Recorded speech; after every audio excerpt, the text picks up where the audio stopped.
Private job అయితే నాకు interest లేదు. ప్రైవేట్ జాబ్ అయితే interest అస్సలు. కొడితే గవర్నమెంట్ లేదంటే బిజినెస్ గవర్నమెంట్ కొట్టాలంటే మళ్ళీ అంతకన్నా చదవాలి కదా.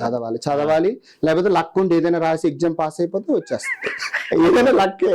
ఓకే ఓకే, లక్ మీద Depend. డిపెండ్. ఓకే, అంటే మనం ట్రావెల్ చేయాలంటే డబ్బులు కావాలి. అవును. అంటే నువ్వు ఫేమస్ కావాలని వెళ్ళారా మీరు, లేకుంటే నేను యూట్యూబ్ ని గ్రోత్ చేసుకోవడానికి వెళ్ళారా, లేకుంటే డబ్బులు సంపాదించుకోవడానికా? లేదు, డబ్బులు సంపాదించడానికి అయితే అస్సలు కాదు, వెళ్ళింది ఫేమస్ కోసమే. ఓకే.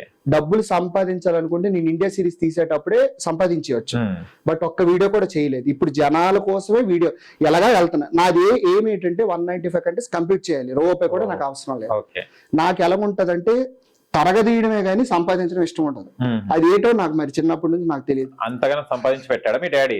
అలాగేం లేదు, అలాగే అనుకోవట్లేదు. అంటే నాకు ఉన్నది ఖర్చు పెట్టడమే నాకు ఎక్కువ ఇష్టం.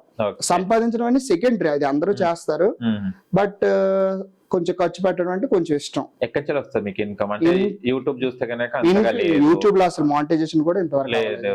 సో ఇన్స్టాగ్రామ్ చేస్తే ప్రమోషన్స్ చేస్తే చెయ్యాలి, అది కూడా నేను స్టార్ట్ చేస్తున్నాను ప్రమోషన్స్. సో పాత పేజ్ ఉండేటప్పుడు కొన్ని ప్రమోషన్స్ చేశాను. సో ఆ మనీ నెక్స్ట్ ఇంట్లో కూడా అంతగా అయితే మనీ ఇవ్వరు, బట్ ఎప్పుడెప్పుడు అప్పుడప్పుడు ఇస్తే డాడీ ఇస్తారు. దాంతోనే అలాగా సర్దుకుంటూ. దాంతోనే అంటే మీ డాడీ ఇచ్చే మనీతోనే కంట్రీస్ తిరగొచ్చా? అంటే అలా తిరగలేము, బట్ అలా అలా ఏదో ఉంది సీక్రెట్ ఏమంటుంది చెప్పండి. నిధులు దొరికాయి? అమ్మమ్మమ్మమ్మో అంతైతే నేను ఇంటికి రాను, డైరెక్ట్ గా ఇంకా కంట్రీస్ లోనే అన్వేష్ లాగా ఉండిపోవచ్చు.